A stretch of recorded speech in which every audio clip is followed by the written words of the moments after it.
The air inside the boutique was cool and smelled of expensive silk, but as the bell chimed above the door, the atmosphere shifted to something far more suffocating. Akshodaya stepped inside, his movements mechanical, his eyes flat with the sadness that had become his shadow. Shania swept past him, her voice a jarring interruption as she barked orders into her phone, heading straight for a rack of heavy gold lehengas. Shravani stood by the main mirror. As she turned, the world seemed to tilt. Her heart hammered against her ribs, a wild, trapped thing, and the measuring tape in her hands began to tremble like a leaf in a storm. Akshodaya stopped mid-step. He didn't see her at first, but he smelled it, the faint, haunting scent of sandalwood incense. It was the exact fragrance Shravani had worn a year ago, the scent of the nights they spent planning a future that had been stolen. He slowly turned his head toward the counter, his breath hitching. "Shravani," he whispered, the name sounding like a prayer and a plea. Shravani dug her nails into her palms until the pain anchored her.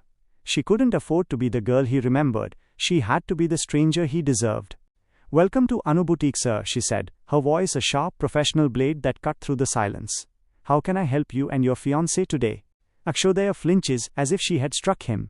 He searched her face for a flicker of warmth, a sign of the girl who had loved him, but Shravani's expression was a wall of professional anger, cold and impenetrable.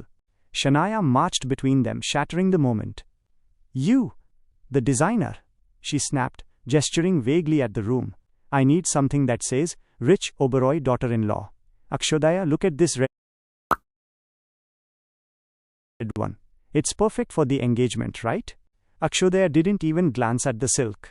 His eyes were locked on Shravani, watching as she was forced to reach out and take the heavy red fabric. In the back office, bathed in the blue light of the CCTV monitors, Maya watched in total silence. She saw the way Akshodaya's hand twitched toward Shravani, a reflex of old love, before he pulled it back in shame. She watched the luggage of their shared history collide in the center of the room, exactly as she had planned. "The red is traditional," Shravani said, her voice steady despite the chaos in her soul. "Very suitable for a family like the Oberoi. Please, follow me to the trial room, Miss Shania."